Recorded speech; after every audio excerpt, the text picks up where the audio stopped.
Hey guys, welcome to the Asian Hustle Network podcast. My name is Brian, And my name is Maggie. and we interview Asian entrepreneurs around the world to amplify their voices and empower Asians to pursue their dreams and goals. We believe that each person has a message and a unique story from their entrepreneurial journey that they can share with all of us.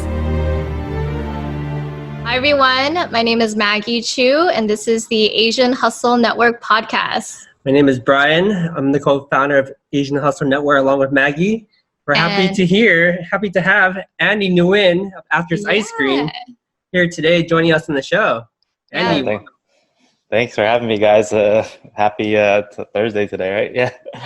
definitely. We're super excited to have you on this show today. So Andy Nguyen, he is the co-owner and the founder of After's Ice Cream. They have multiple locations. And we're very excited to have you on board. Andy, can you talk a little bit about yourself and who you are? Yeah. Thanks for the great introduction, guys. I guess people call me the serial entrepreneur. I own a bunch of different restaurant concepts. Not really knowing anything about the restaurant field before this, I kind of fell into it and I found some type of success in it, and I've been able to utilize that platform on giving others opportunities at the same time.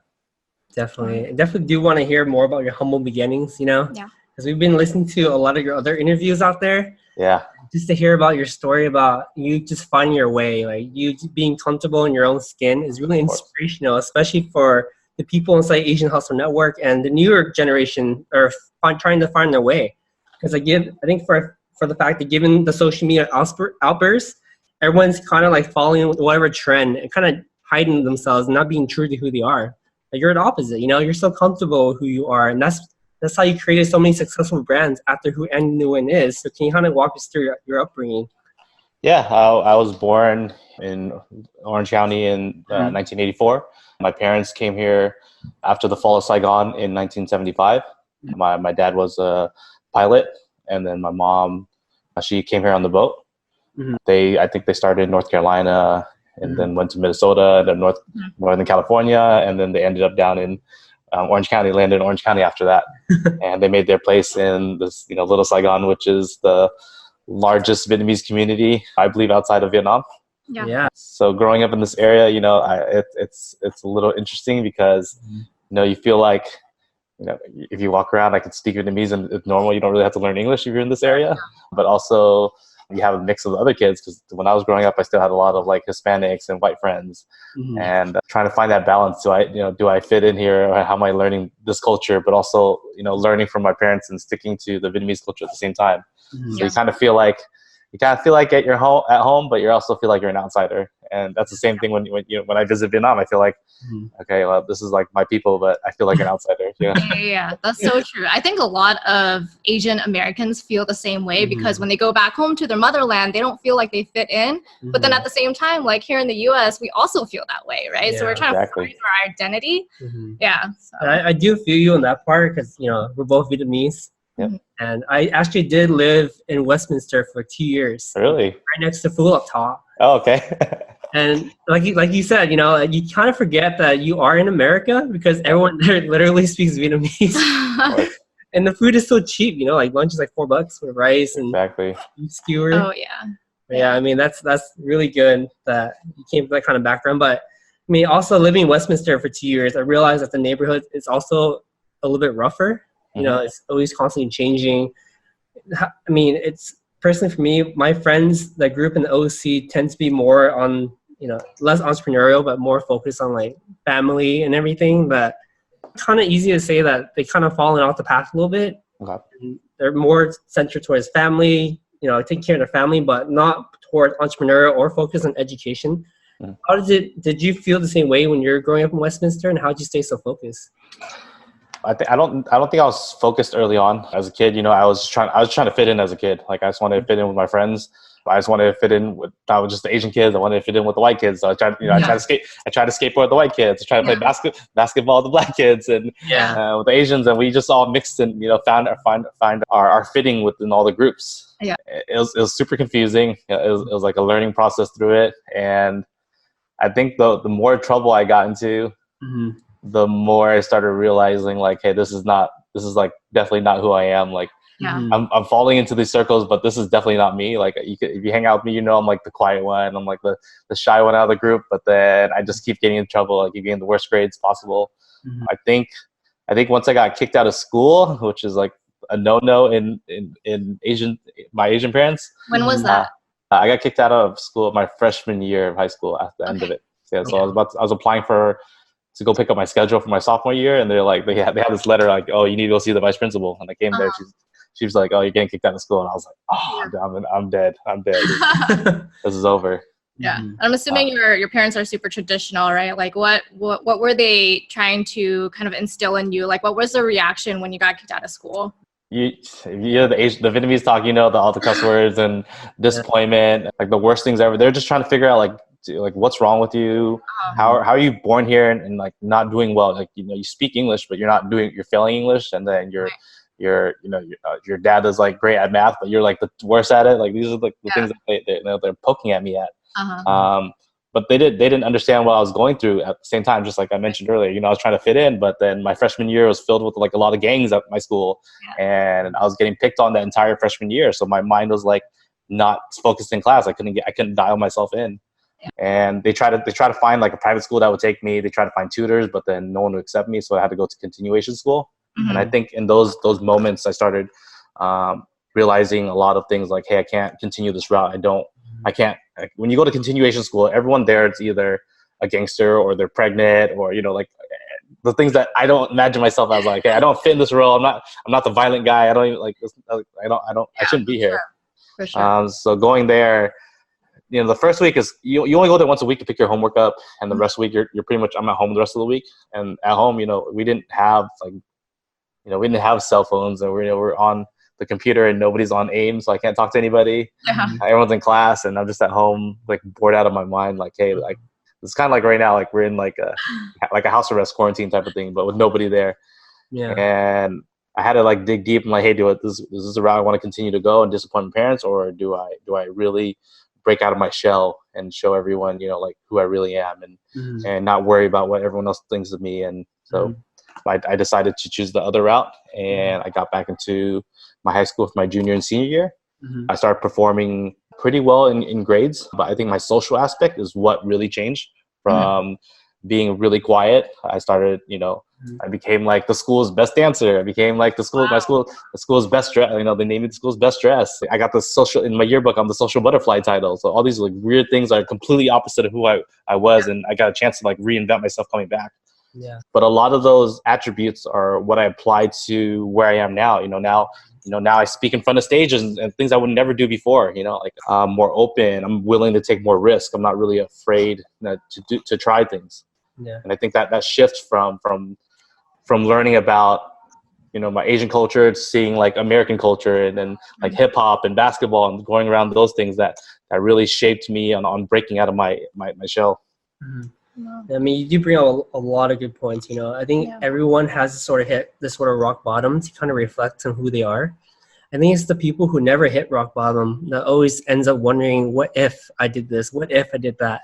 Because they never had a huge setback where they had to really reflect on, hey man, like my life's not going the way I want. I want to take more risks now. I want to do this. I want to do that because I'm not happy. If your life is always dandy, you never stop to reflect upon and actually grow to the next level. So I feel like this bad situation, you took it and made something great. And also it helped you develop as a person too. As you mentioned, you were quiet before, and then you came back, you're outgoing, you're a dancer. These are the attributes that you drew upon when it came time to become an entrepreneur. Because you failed so much before, you weren't afraid to fail anymore. You can kind of see that as your reflection in the amount of stores that you've been opening, like before afters and after afters. Like you had that philosophy. It's like, look, I failed so hard already. Who gives a damn if I fail some more? Let's go out there. It makes me happy. I don't care what you think, because I'm comfortable with who I am. And that's how we see you, Andy. We see you as a role model. Thank you. I appreciate those words. I mean, awesome. It's also good to reflect, because I do have a story to share too. I have failed pretty hard. Like outside of when I graduated my senior year in high school, I actually did really bad, and I got kicked out of all the schools that I applied to. So I was going through a massive reflection. you know, like it's similar. Hearing your story is very similar to my story because my master reflection made me comfortable who I am right now, and the fact that listening to you and you know your entrepreneur journey, the Asian Hustle Network is built upon that bad experience. Of course. You know, because I'm like, you know what, just go out there and fail. I already failed so hard. I don't give a damn. Exactly. Like, what's the worst going to happen? This is like, I'm already at the bottom, right? How much lower can I go? Yeah.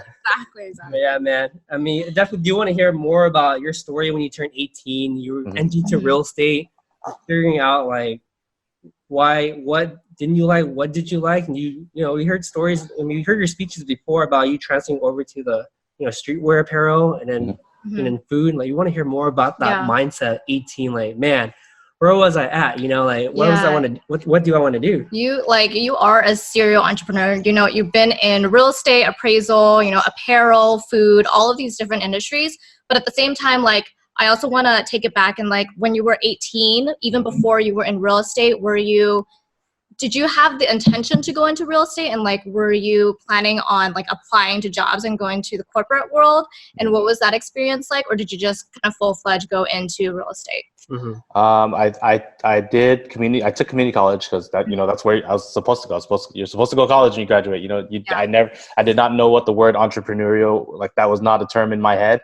When I heard the word like business and business owner, all I imagined was a guy in a suit with slick back hair, you know, like coming in like snaky attitude or something like that's what all I pictured as. You know, what you watch from TV and movies, you're like, hey, well, that's definitely not me. So I can't really imagine myself doing that. I took community college. I went for like a year and a half, close to 2 years. Yeah. And I was getting in that weird cycle again where I couldn't figure out like my footing, and I was like, I don't even want to go to class. Like this is different from high school. At least high school is a social setting. Now you're in this giant school and you're back to like now you know nobody there. Yeah. So I took I think career planning was the class that like set it off, right? Career planning gave me a bunch of surveys. So I take all these weird surveys and like you kind of mark your attributes and like, whatever you're great at. And the things that came out were like, you know, like janitor and an office admin. And I was like, oh shit, like, no. I'm not doing any of this. There's no way. Like in my head, I'm thinking like, hey, I'm going to be a music producer or a sports agent or, you know, like all these cool things. And I was like, whatever you guys just handed me here is not cool. Like that's not what I'm going to do. And real estate, I had no idea what real estate is about. You know, like at a kid in the early 2000s at 18, 19 years old, I had no idea what that meant. I just knew, you know, this is how you buy a house, and that's pretty much it. My best friend, he happened to work for a younger Asian gentleman, and he jumped in. He worked for him in the real estate appraisal industry, and he kept one day he was telling me, hey, this guy's really young. He's driving like a Range Rover. He's, you know, he's doing all these cool things. He owns his own business. He's like, you should join with me and learn this real estate appraisal thing. And I was like, yeah, whatever. He's like, you can make a lot of money. I was like, okay, well, I don't really care. Like, money's not really, you know, like I'm living okay right now. I'm surviving, so it doesn't bother me. But when he said, you know, we can start our own company, and I was like, what do you mean we can start our own company? How's that even possible? Yeah. He goes, well, we're just gonna like copy what that guy did, and we can do it ourselves. Yeah. And I think that's what sparked me to like just jump in and be like, you know what do I have to lose? Like, I'm not really doing anything in college right now. I have like a part-time seasonal job at Banana Republic that's not gonna really do anything. Let's try it out. I'll do it. So I went to real estate appraisal school. I took my courses, and I think my best friend convinced about 7 of us to all join and do it. And I'm the only one out of the entire group, which is like, I'm already the worst. I was the worst in school. I was the only one that gotten past my license out of all of us. Wow. Yeah, so I got my license, and I learned the system. I learned the game, and I became a real estate appraiser. I was the person to sign off all my friends' files and everyone's in our office, and I learned a lot about networking. I learned about business professionalism, a lot about like lingo, how to talk to people, how to dress, so when you present yourself. And these are skills and even company structure, like structure early on. Like those are things that I had to develop through that, and really going out there and putting myself out there, because I'm still like 19 years old, 20 years old, like, and you know, you don't picture me coming in there and you're praising your house. You're like, you sure this guy should be appraising? I had to let my work prove itself. You know, I had to continue pushing and grinding to make it work, because we're pretty much like the youngest real estate appraisal group out there at the time. But we made it happen, and we learned how to make a lot of money. But I think in that realm and that type of work was something that I started realizing that I didn't enjoy. And that's kind of where it led me to my next industry. Wow. Streetwear apparel. Yeah. So, I mean, it sounds like this real estate appraisal job kind of just set it off for you, like set the tone for entrepreneurship for you. And you learned a lot of skills along the way, but it seemed like you were more about passion over profit, right? Like your friend said, you can make a lot of money with this job, right? But you were like, that didn't really kind of affect you. You're like, I would rather do something that I'm passionate about. Right. And I think that's really inspiring. So tell us about, like what your experience was kind of going through that transition of like going from real estate to apparel, and, how you were able to get into that field in the first place. Yeah, I had another friend that I used to go around and party with all the time, and he went to we went to different schools. He was actually a business owner at the time as well. He was working for an internet agency, and he was also starting up his own clothing brand.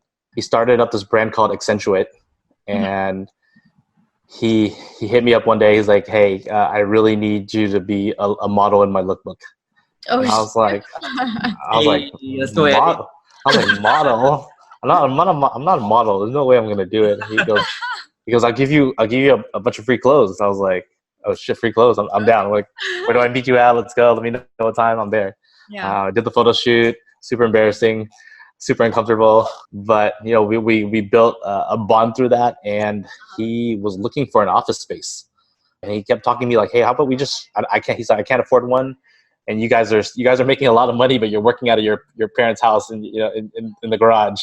So he's like, hey, let's get an office space. So we got this like tiny, like 200 square feet office. Yeah. And he's on one side of the room, and 3 of us on the other side of the room doing the real estate thing. But then you could see me every day just like helping him out. I'm like, hey, he's not making any money, but I'll help you out for free because you're in the same room with us, and what you're doing is way cooler than what I'm doing. He had a partner for it, but his partner was like rarely there, and they ended up having a fallout. He ended up closing that brand down, and he came up with this new idea for this brand called Arisu.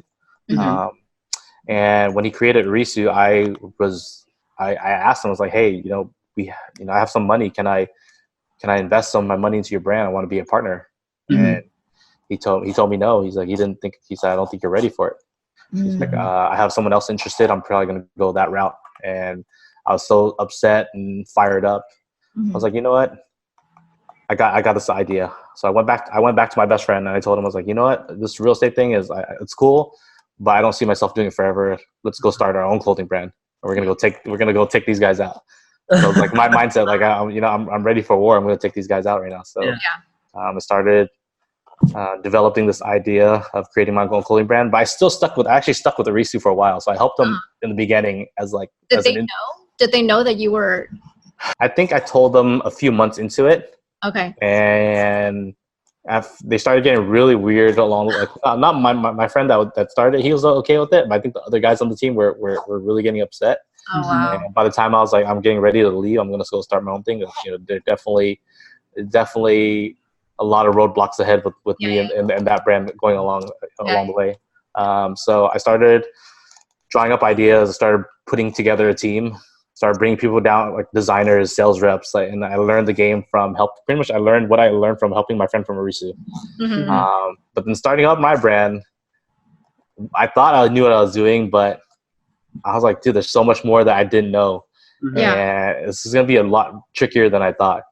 We still did the real estate thing appraisal thing for another year into it. We kind of like slowly started drifting away as sales started picking up on the clothing side. Then we'll start doing less and less of the real estate thing. Right. So we transitioned out and started the brand in the year 2007. We launched our first collection.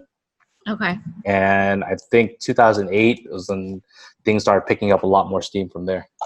That's awesome, man. I mean, your story, I feel like I'm just following down Andy's path right now,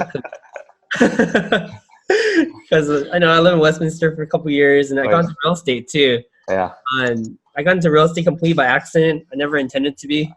I moved up to the Bay Area and I realized how damn expensive it was here. Okay. I needed to pick up another side hustle. So my roommate at the time was getting into real estate. He's like, hey, get into real estate with me. So I got into real estate for the past 4 or 5 years now. All we did was like flip a bunch of houses, you know.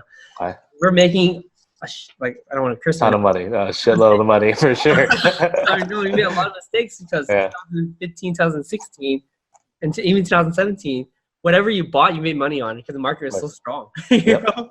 Exactly. So like 2019, I started getting smashed. I'm like, dude, I need to stop buying like an idiot. You know, like start actually thinking about the foundation stuff. But similar to you, it's around this time where I started thinking about what else made me happy. You know, like you realize that the money was okay, the money is good, but then it didn't quite make you happy. It didn't make you feel fulfilled. You know. And I do agree with you. The skills I learned from real estate, dude, amazing. Like I can talk to anyone now. Of course. You understand the business lingo, especially through real estate. You learn how to talk to people. You learn how to sell, introduce somebody, you know, like show them places. You learn about construction too, you know, everything that you do. So and everything in real estate is all EQ too. I think EQ is more important in business than IQ for sure. Yeah. Of course. You're gonna have to be able to talk to people that you have nothing in common with. You know? And how do you stimulate a conversation where your age difference like 40, 50 years or your hobbies completely different, you know? So because of that, I kind of got more into sports. Like I started watching more sports because I'm like, everybody likes sports. I can talk, I can tie. That's the icebreaker, yeah. The icebreaker. So every time. Definitely agree with you, man. And then just funny too that you said, oh, I started my clothing brand because this guy said no to me. So here's history in Asian Hustle Network. We started Asian Hustle Network because we posted inside a different group and it got rejected. Really? Like, hey, we want to have more entrepreneurs come together and share their story. We posted in their group and it got rejected, right? That's when Maggie and I looked at each other like, we're going to take them out. Yeah. We were like, we're going to be better than them. And look at you guys, and you guys have built something like truly amazing. And I've been on Facebook definitely well over a decade now, and I've never been active in any group like this, like ever. Like I've never wrote a comment like this is by far like the most. I've met a lot of people through it during quarantine. I do Zoom meetings through like a bunch of different people all day. So what you guys are doing is very impactful to the next generation of entrepreneurs. That means so much to us. That means so much to us too. That's funny too. A lot of commonalities, you know. Yeah. Westminster, real estate. I'm into a different venue because of spite. I think it lights the fire up in you, right? Like you're like, do way better than the other people are doing it. Of course. As we were creating it, we realized the passion that we found in it. It's just people like yourself joined and some other like awesome people that joined that made us think, oh wow, like we're doing something cool here. Yeah. And the more that we think about it, the more we stop thinking about profits. We start thinking about value and making a difference. Make a difference. How to leverage our influence, especially during quarantine, to make a difference. You know, and we've seen that with you too. You know, like you give a lot back to the Orange County community. You rep Orange County on your shirt, on your hat, everything. Yeah. And that's sort of the kind of pride that we really look at you and be like, wow, like Andy's definitely leveraging his influence and knowledge to do something great, you know? And we oftentimes do talk about you when we brainstorm about what to do next, you know? Yeah. I think what's so special about like all of your businesses, like with Afters and Orange County, you create like a culture and a camaraderie, right? And you make people feel like they're welcomed and included. And that's what makes people really connect with a brand, you know, and that way they know, oh, Andy, like I know him. He is the owner and founder of Afters Ice Cream. And they really connect in that sense. It's really important to make that connection, because otherwise if, you know, they see that you don't believe in the brand or if you're not passionate about it, then they're not going to be passionate about it either. Definitely. Yeah. You would definitely want to hear some of the projects you've been working on to improve OC, man. We've seen it over your Facebook, your Instagram. Yeah. Like, dude, like what made you decide that you want to get back to your city, and, you know, what kind of projects are you working on? I think with the Orange County project that I was developing, I was always OC always has this weird, like, you know, people think of it and there's a weird way they think of it as the TV show or the movies that they've seen, or, you know, the protests in Huntington Beach. And I'm like, that's not the Orange County I grew up in. You know, I grew up in that's like a different side of Orange County. There's, you know, there's a big Asian culture over here. There's a lot of unique and big talents over in this area. And I couldn't ever find anything to represent like my area. And I was like, okay, well, I got inspired. I went to Oklahoma City, and my friend took me to a tourist shop over there, right? And I was like, I don't want to buy corny tourist gear. I've seen you kind of see all those in SF and New York. You see all those like I love NYC. I was like, okay, I don't. That's whatever. And when he took me in OKC, he took me to this gift shop, and I was like, whoa, this is a gift shop. Like everything is well designed, well curated. Like the pieces are well thought out. And I was like, you know what? I'd love to do something like that for Orange County. Like if people wear it, it's like, well, it's not cheesy, it looks cool. You can wear it and gift somebody with it. And they're like, oh wow, I rep this, and it doesn't necessarily mean like anything. Like you don't have to be from here. You might just enjoy the place and just like a great design, well thought out. So I wanted to start. So I have the gift shop coming soon. It's opening hopefully in the next few months. But I wanted to start off through apparel because that's what everyone like knew me as my past. I was like, well, let me start the story off through apparel because it's what everyone knows me for. But then everyone thinks it's apparel right now until I start opening the shop, and they'll understand the message of more of what I'm trying to do. But I just wanted, I kept seeing people in Orange County wearing LA hats. I'm like, you guys are not from LA. Stop wearing that. Like, you need to start repping Orange County. And people ask where you're from. They're always like, you go, oh, we're from LA. I'm like, no. I always make sure I tell people, I'm like, I'm from Orange County. And if they say Disneyland's in LA, I was like, no, Disneyland is in Orange County. Like, I'll correct them. That's amazing. Yeah, I definitely love that, dude. I mean, I do have a lot of pride where I grew up too. I mean, San Gabriel. But it's hard to rep San Gabriel too, because what do you rep? Like a bubble cup? That's a good definition of the area, so it might be a good representation of it. But I agree, you're absolutely right. I mean, for me, I went to UC Irvine, so I didn't really see a lot of Orange County representation when I was there. I think what you're doing is great. Put OC in the map. Like, we want to see more OC gear, and I guess. Maybe it's a part of the Asian culture there. We don't express ourselves fully to really own our heritage. But you're right. I mean, when people think OC, is like, oh, you're from Laguna Beach? You're from Irvine? Exactly. But, obviously the best fuzz in Westminster. Exactly. 100%. Yeah, man. You talked about the stores that you're creating. I know you're awesome, like food court in Orange County. Like, can you kind of walk us through that too? And like, what was the inspiration behind that? And what's the vision behind that? When do you expect to be open? So the Rodeo 39 project is a marketplace. It's inside of a plaza that my group helped develop. So this is like my way back into real estate, but now more on the development side and creative side. So it's like the things that I like best about things and putting it all together. So I got approached for this project, and they're like, Stanton. I was like, oh my God, I used to hang out in that plaza as a kid, going to the movie theater there, going to the arcade down the street. There's a bunch of shops that used to be here, and this place has been abandoned for years. They placed a DMV randomly there for a few years, but now it's all gone.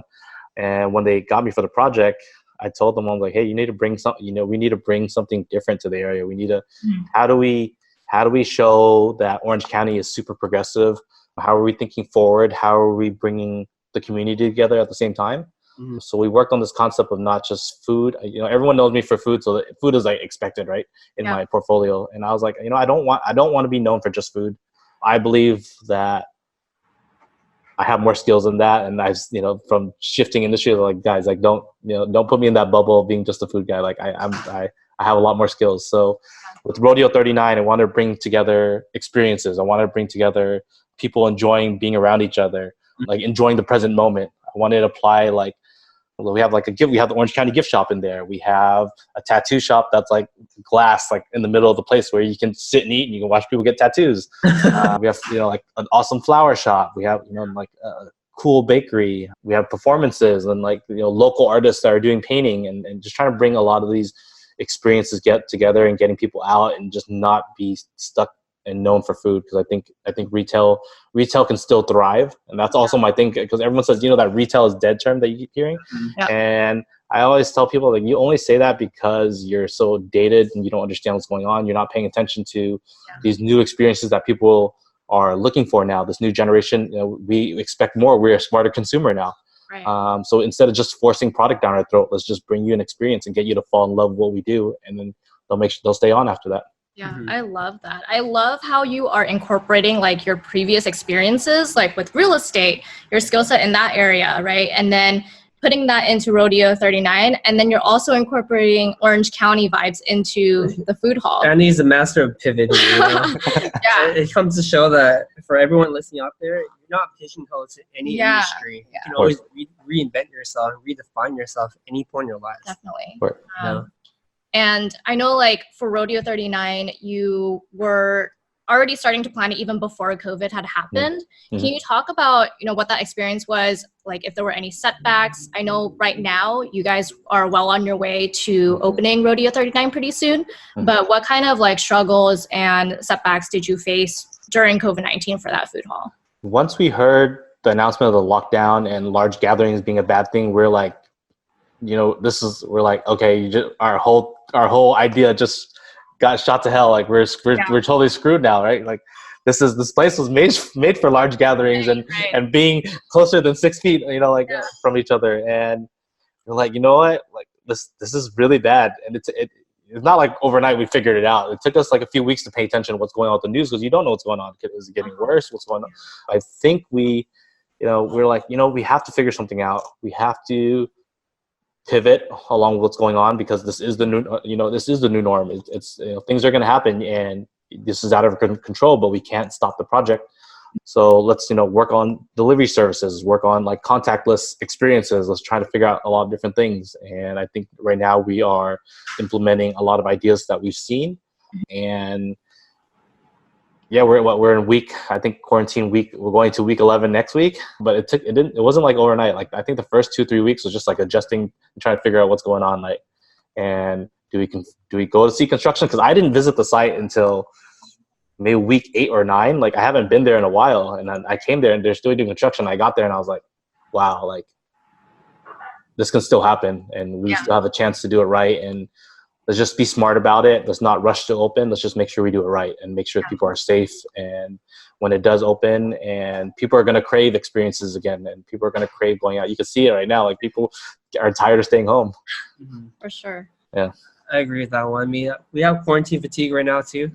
Like walking around in circles, like, oh my God. Yeah. And we always ask Google too, like, hey Google, how many days ago was quarantine? And Google's like 65. That sounds so long from now. Right? Yeah. Yeah. I mean, it's pretty awesome that you're doing all these projects too, but obviously like, in business, you always have to find the right partnerships. How has your partnership experience been throughout your career, and what kind of, we want to hear about like some of the lessons learned, like how'd you move on from a partner and how do you take it? How do you take it? It's the most difficult part of business. It's not the idea, it's not the execution, it's the people. Yeah. Of course. I think you're right on the dot. That's like a lot of times people don't like to talk about those things, or, they get burned one time and they're done forever. They will never, they'll never do business again. They're like, I did business, I got screwed. I'm never going to go into that again. Right. I think for me, my best friend, my first business partner, happened to be like the perfect yin and yang. He filled in my gaps really well. He did the things that I didn't like to do. Like he's a numbers guy. He likes the back end of things. He doesn't like to talk to people. Cool. Well, I like to talk to people, and I like to be the front face of designing. I don't mind those things. And I think we understand each other's roles so well that we've been able to work all the way until now. We're almost getting close to 2 decades of working together. So that made me a lot more open to working with other people. But along that line, once I started working with other people, I started realizing not everyone's like my best friend, and not everyone is can fill in the same gaps. But I think throughout the process, I've learned that there are lessons with every single partnership, even the bad ones. Like I learned a lot from the guys that I don't talk to anymore. Like, okay, well, I'm not going to work with this type of person anymore because they do this and this and this. They might not necessarily be a bad person, but they don't fit well with how I work. I work a little differently. I think it's about transparency is important. Understanding if you're going to work with partnerships, you have to have an open mind. Yeah. You got to be willing to compromise because there's multiple people at stake. Also, being open-minded about taking ideas from your staff and your team members, because they're in the front line of things. They know what's going on. And I think sometimes when you work with people that have large egos, they don't know how to listen to the people that really that knows what's going on, and the people that are in the fire know how to navigate through helping improve your business. Yeah, 100% agree Yeah. with that, man. I mean, transparency, openness, it's and compromising. That's three qualities where you work with anyone, you know. And I always tell people that partnerships in business is like dating. You're basically dating another person. It's a marriage. Because sometimes you try to see the other person more than your significant other. You talk to them more. Yeah. Yep. Unfortunately, sometimes it doesn't work out, and then it's always good to be upfront about these type of situations too. Because I think I'm guilty in the past too, where I did have bad partnerships where I didn't speak up because he's a close friend, or you know, I didn't want any conflict or anything. But as it dragged through, it became more toxic, and we're losing a lot more money. We're not solving any problem. We get frustrated at each other, but we both don't say anything. So it's like passive aggressive stuff. Like so you just drop it like a notebook on the floor. And the most important thing, the longer it drags out, is you lose a lot of time and opportunity outside of it. Like if you had ended it sooner, then you can work on something else and move along and you can never get that time back. Of course. Time's super important, you know, and chemistry's important. But the biggest thing is, you know, you just have to find the right people fast and move on fast and pivot correctly, you know. Yeah. Question B. So I want to talk about, I know we've been talking about like all of your previous jobs and industries and all of that stuff, but you know, a lot of people know you for Afters Ice Cream, right? And I'd love to kind of get into that and kind of ask you like what your intentions were for Afters, and did you ever expect it to grow this big?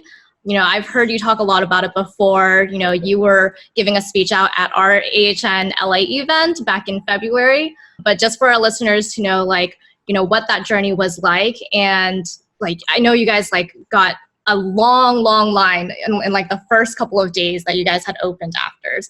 And just talk about like your journey while you were opening Afters and how far you've come from that. Of course, that's about 6.5. I think we're at about almost 6.5 years in now from that brand. I had an idea maybe 8 years ago. I kept traveling so much, and in the clothing industry, I was traveling a lot. And food was just happened to be one of my new hobbies that I kept diving into, and I kept blogging. Blogging was really popular back then, so you'd have to update. I used to update the clothing website all the time. Like every single day, I had to update something, and I just happened to be writing about food all the time and sharing different places that I'd go to. And recommending places. I was like, hey, this place is legit. Like, you need to go here. And then everyone would start replying back and commenting, emailing me like, hey, that was really good. Thanks for the recommendation. You have good taste. I'd like to know more places that you eat at. And so that for me, I was like, okay, well, I guess this is my thing now. I'm just like I guess a food critic, I get in some way. I kept stumbling upon a lot of like cool ice cream stores, a lot of unique flavors that I've never seen before. I remember going to San Francisco. I tried Buy Right for the first time, and I was like, whoa. These artisanal flavors are crazy. I didn't know you could turn these flavors into ice cream. I'd go to New York and I'd be in Chinatown and I saw this almond cookie flavored ice cream. I was like, what the hell? It's awesome. And I got inspired on putting together my list of flavor ideas of flavors that I grew up upon and things that were kind of relevant in that time at that time frame. And I kept kind of feeding the idea out to people, like kind of giving it away to, hey, my close friends, like you should do this as a business because ice cream might be easy and fun. You could probably make some good money. And they're just like, yeah, haha, whatever. Like I was like, I can't do it. I don't have time for it right now, but you should try it out. And they're like, yeah, whatever. And one of my friends I went to grade school with, we started hanging out and we started sharing a lot of our dessert ideas. He's like, oh, I want to do a dessert concept. I was like, oh, I want to do an ice cream concept. And he's like, let's do it. Let's go make it happen. I was like, oh, really? I guess let's do it. So we started hunting. Our goal was to make sure that we hunted for an ice cream store that was already existing but not doing well, so we could go buy them out. We didn't want to open a brand new store because we both have never worked in food a day in our life.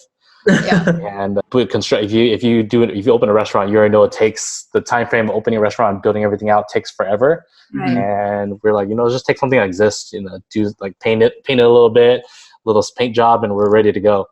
We found a store in Fountain Valley, which is like a neighboring city to Westminster. It was right across the street from the gym that we used to work out at all the time. And I've never been to this ice cream store in my life. And I was like, what the hell? This plaza was like super dead all the time. No one went there. Nothing cool in there. And then there's this guy there. He's a lot older than us. He's a Caucasian white man, about 64 years old at the time. Mm-hmm. And we're like, hey, we want to buy out your store. Mm-hmm. Yeah. And he's like, I don't want to sell my store. We're like, well, we don't know how much longer you're gonna stay open for. You know, you're open once every other week, if that. Yeah. Mm-hmm. And I think it took us a long time, like a few months of like convincing him, like, hey, let's make this happen. And we ended up like partnering up together instead of just buying him out, because he knew how to make ice cream. We don't know how to make ice cream, so how do we make this deal work? So we ended up being about 5 of us in the group. Yeah. And I started giving all my ideas, and he's like, what the hell are you talking about? I was like, hey, I want Vietnamese coffee flavor. He goes, I don't know what Vietnamese coffee is. Never had Vietnamese coffee. I was like, shit. I was like, hey, I drink boba. I want a jasmine milk tea flavor. He's like, what's jasmine milk tea? I was like, oh, great. Okay. So I started like putting on like buying, like I buy like horchata and bring horchata, try horchata for the first time. Hey, how do we turn this into ice cream? Can you make this ice cream flavor blue because it looks better on camera? It looks cooler. And he's like, no one's going to buy blue ice cream. Oh, and so popular. A lot of these flavors that we started developing, we worked on it together, and we finally got the store done in February of 2014. I think we were slated to open on Valentine's Day, and we're like, hey, let's not open on Valentine's Day. Let's open the day after Valentine's, which is February 15th. Yeah. We did a lot of like media push. I had my friends that worked for a company called Food Beast. The reason why I knew Food Beast was he used to be in the clothing industry, so we had a connection. So I was like, hey, can you post this for me? And he's like, yeah, I'll do a write-up for you. He's like, I don't think it's gonna do well, but okay, whatever. And that news just hit. It jumped to like the local news, and then Huffington Post, and then Yahoo front page wanted it after the Food Beast guys posted it, and they're like, what the hell's going on? Yeah. And then on my side, you have people so curious, like, hey, the clothing guy is opening an ice cream store. Yeah. And then you got this other part where, hey, they're bringing donuts with ice cream together. What the hell is that all about? Right. Next thing you know, like the word spreads like wildfire. Like from day one, there was a line all the time, like literally out the gate, and you can't even make this up. It's just in a surreal moment of coming to the store every single day, and there's always people there, and you don't know, you can't like comprehend like why this is happening. Dude, that's amazing. It crazy. Give me chills, because I was one of those person waiting in line, man. Yeah, I waited in line too. And I went to your first store. I was at the time. Okay, yeah, we're probably hanging out outside the store all the time, because we're always there, like sitting there wondering, like, what the hell, like, how long is this gonna last? And the funny part is, people would, come to us all the time, and we're just sitting outside. And they're like, this is all hype. It's only gonna last like 3 months. And we're like, for us, it wasn't about like, we didn't know we were gonna open more than one store. And, we just knew we just wanted to open this because we wanted to open a place for people to hang out at night. We wanted a place for us to go. We like dessert. We wanted to try food. We wanted to try the food industry. It was still a hobby because I still had my clothing brand going on at the same time. I had my office going. I wasn't. I was jumping back and forth trying to handle both. Yeah. So this wasn't like a goal to be like, I'm going to be the serial entrepreneur store. We're going to open a bunch of locations. Like, that was not the intention or goal. The second store that we opened, we had a great opportunity because we found another store that was like practically built out already. It wasn't going to cost that much to open. It was a city called Chino Hills. And this is a big test for us because it was outside our hometown. Like, hey, we're in the Fountain Valley one had to do well because we live there, right? It doesn't do well. We suck. Look at what we do, because this is our backyard. But then Chino Hills was different because that plaza that we opened was super dead. Like, it came out of the recession, and it had no life there. It was just dead all the time. And I remember days before opening, I called the guys. I was like, hey guys, like, I don't know if we're gonna do well here. I think the store might be a bust. Yeah. And then we grand opened January 2015. Yeah. And that store outperforms the first location. Jeez. Wow. Consistently. So we're like, okay, we're onto something here. Let's buckle down, let's focus, and let's start opening more stores. And that's how it happened. We just kept signing more deals after that.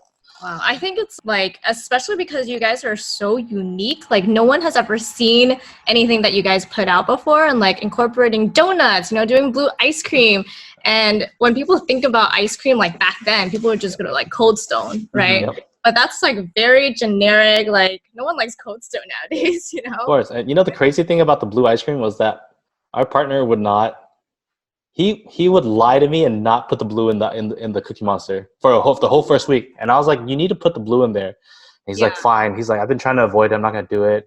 Oh, and then after the first week, he started doing it all the time, and it outsold. It still to this day outsells all the ice cream about 10 times more than any other flavor that we have. Yeah, because people are just like, they like to be traditional, right? They're afraid of change. And it's like, if you put blue in the ice cream, I'm sure he was like scared that everyone would be scared about it. He was, and I was like, trust me, like I want it on camera. Instagram is popping off right now. Like, this is what I want to post about. I want to post vanilla. I want to post blue.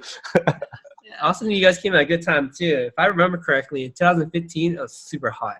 Oh yeah, it was hot. Yeah. The OC, I was like, oh my god, I need some ice cream. You know, water shortages and everything. Great timing. Yeah. So hats off to you, man. Because I remember at the time, I was working a couple of years as a software engineer at IBM on in Costa Mesa. And okay. Literally down the street from Fountain Valley, you know. Yeah. And just days where I just had a really bad time at work, and I'll just stop by after his ice cream and just have a good time, you know. Because also I commuted from Koreatown to Costa Mesa every day. Oh wow! Okay, that's a drive. You needed a nice place that would open up late. You guys are always open, you know. Yeah, till midnight. You guys helped me kill time too, because there's always a line. I was like, oh yeah, I'm gonna spend 45 minutes here anyways. So thank you for that, man. It's pretty surreal to be able to talk to you right here too. Yeah. You know, and you always hear stories about you and how much you've done for the community. And it's still surreal for us because we are in your position a couple of years ago. Yep. 6.5 months ago, no one knew who we were. Yep. You know, no one knew Asian Hustle Network. No one knew anything about us. No one even wanted to talk to us. You know?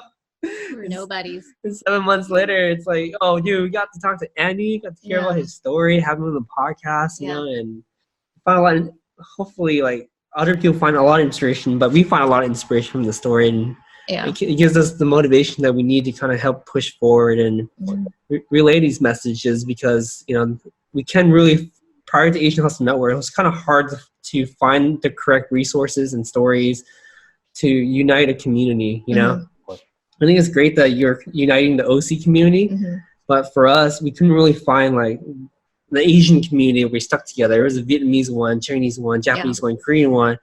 And it's funny too, if I remember back in college, it used to be like all the Koreans stuck together, all the Vietnamese stuck together. You know?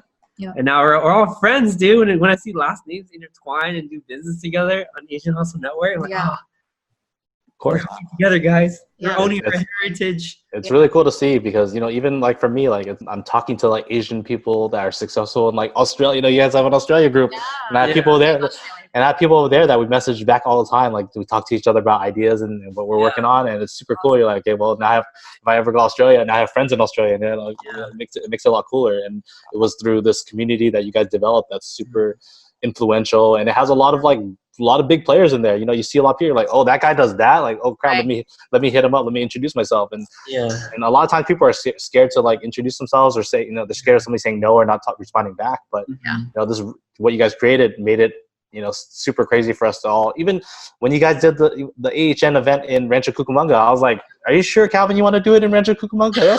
That's far as shit. Felt too. I was like, it was pretty far. I was like, that's far as shit. No one's gonna drive there. And then I got there that morning. I was like, holy shit! Like, all right, like I was not prepared for that.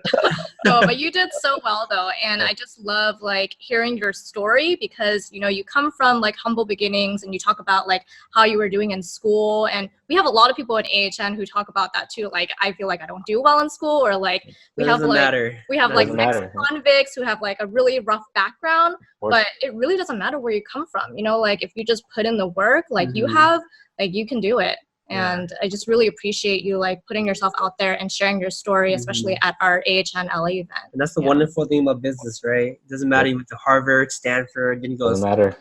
We're on the same field, man. You make things happen. It's up to you, your personality. So you guys never give up. You gotta start. Everyone gotta start small somewhere, and they gotta learn from. You know, no one really had the skill. No one really had the skill that in the industry they went into anyways, and you have to learn from the ground up like everyone else did. Yeah, definitely. And your sense of curiosity has to be off the charts too, and be willing to fail often, get back up. You're numb to everything. Just really know yourself too, because if you don't, people will all so if you pivot, it's okay. But when other people's opinions cause you to pivot, then it's not okay. Of course, exactly. You really know yourself. Yeah. Yeah, I mean, we really appreciate you being on the podcast. And you have any closing remarks, or how can we find out more about you? Or if you have any like advice that you could share with aspiring entrepreneurs in the group too, that'd be awesome. Of course, since it's the Asian Hustle Network, I know a lot of Asian parents, they'll tell you not to be, the creative route or whatever world is not good for you, or don't do it because it's scary. But don't be afraid. Parents just, all they really care about for you is to be successful. That's all. That's all. If you can take care of yourself, they'll eventually give in. My parents thought I was completely psycho as a kid going to real estate and clothing industry. Imagine yourself going. You're Asian. You're like, hey mom, dad, I'm gonna go start a clothing brand. They're like, are you clothing brand? Like, what do you mean clothing? What is that? Like, and then I'm gonna go open an ice cream store. Like, why open an ice cream store? Like, can you make money doing that? And those are things that are shocking. But just you got to follow your gut instinct. You have to really try and use these new situations as ways to prove them wrong. Like show your parents, like, hey, not proving them wrong, just like show them, like, hey, I can be successful in this industry. Like, I can make you proud. Like, even though it's not a diploma. Like for myself, my diploma was when I got into the Vietnamese newspaper, the local Vietnamese newspaper. I made sure to bring that home to my parents. I was like, here you go. Like, like, because then now they're, they're showing their friends kids who are doctors and lawyers and pharmacists now. Like before they're like, I wish Andy went back to school. And now they're like, oh, look, their friends are like, oh, look what Andy's doing, because their friends know about me now too, of course. So they're like, oh, he owns this, and this, and that's a lot cooler. That's a lot cooler than what my kids are doing. Yeah, they're like, this is something your kid doesn't have. They're on the newspaper. Flexing them, Manny. Flexing them. So that's my diploma to my parents that I get to show her. Oh, yeah. Awesome. Congratulations on your success, man. We're super excited to have you in the show. And again, we appreciate you being so active in our community and on the value. And I'm there. I'm a AHN supporter 100%. And I look forward to seeing you guys grow and continue to build a great relationship with you guys and we're going to go put on a dope event at Rodeo 39 together. Yes, we have to put on a dope event when Rodeo 39 opens up and it's safe for everyone. Of course. Be there. Yeah, we'll be there. Yeah. All right. Thank you so much, Andy. Thank you so much, Andy. Thank you, guys. Hey, guys. We hope you enjoyed this episode. Please subscribe to the show. We would like to get to the top 10 on iTunes, so be sure to leave us a 5-star review. We release an episode every single Wednesday, so stay tuned. Thank you guys so much.